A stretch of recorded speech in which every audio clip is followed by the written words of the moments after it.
আল্লাহ রাব্বুল আলামিনকে যদি আমরা পেতে চাই তাহলে আমাদেরকে আল্লাহ রাব্বুল আলামিনের কাছে বেশি বেশি মোনাজাত করতে হবে, দোয়া করতে হবে, চাইতে হবে। কারণ আল্লাহ রাব্বুল আলামিন বলেন, উদউনি আস্তাজিব লাকুম, তোমরা আমাকে ডাকো, আমি তোমাদের ডাকে সাড়া দিব। সুবহানাল্লাহ। আমরা যদি ডাকার মতো ডাকতে পারি রবকে, তাহলে অবশ্যই তিনি আমাদের ডাকে সাড়া দিবেন। কিন্তু অবশ্যই এর জন্য কিছু শর্ত পালন করতে হবে। নাম্বার ১, আমাদেরকে হারাম খাবার থেকে বেঁচে থাকতে হবে। কারণ যেই পেটের ভিতরে হারাম খাবার ঢুকে, ওই পেটের ভিতরে যখন হারাম খাবারটা থাকা অবস্থায় হাদিস দ্বারা প্রমাণিত যে 40 দিন পর্যন্ত তার কোনো ইবাদত রবের কাছে কবুল হয় না। এজন্য প্রার্থনা করার আগে আমরা অবশ্যই হালাল খাবার খাওয়ার চেষ্টা করব। হারাম খেয়ে আল্লাহ তালাকে ডাকলে আল্লাহ তালা কিন্তু সেই ডাকে সাড়া দিবেন না। আমাদের ভিতরে অনেকে আছে যে আল্লাহ রব্বুল আলমিনের কাছে এত দোয়া করি, এত চাই, কেন আল্লাহ তালা আমাকে দেয় না, আমি পাই না, তো এত দোয়া করলাম, হুজুররা শুধু বলে দোয়া করলে কবুল হয়।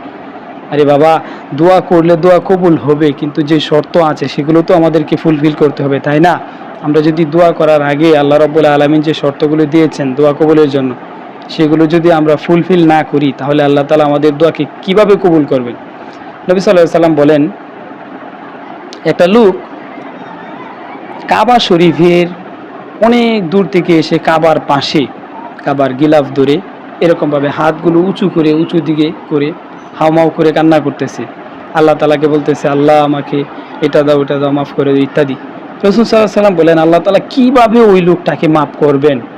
অথচ তার পেটের যে খাবার আছে সেটাও হারাম, তার পরিধানে যে জামা কাপড় আছে সেটাও হারাম, হারাম বস্তুর দ্বারা তার শরীরটা গঠিত হয়েছে।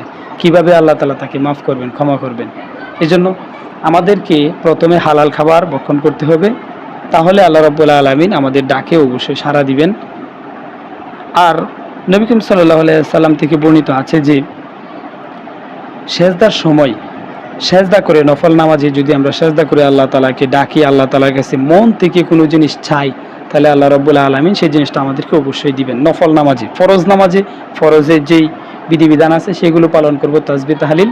তবে নফল নামাজে আমরা যদি আল্লাহ তাআলার কাছে সেজদায় পড়ে চাই, আল্লাহ রাব্বুল আলামিন আমাদের প্রার্থনাগুলোকে কবুল করবেন। কারণ আল্লাহ রাব্বুল আলামিনের কাছে পৌঁছার, একেবারে আল্লাহর কাছে যাওয়ার একটা অন্যতম উপায় হইতেছে সেজদা। কারণ বান্দা যখন সেজদা করে একেবারেই রবের কাছে চলে যায়, সুবহানাল্লাহ।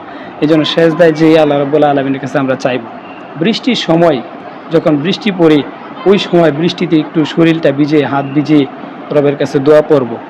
আল্লাহ রাব্বুল আলামিন আমাদের এই সময়গুলোতে দোয়া বেশি কবুল করেন। আল্লাহ তাআলা এই সময়গুলোতে বেশি বেশি দোয়া করার তৌফিক দান করুন, আমিন।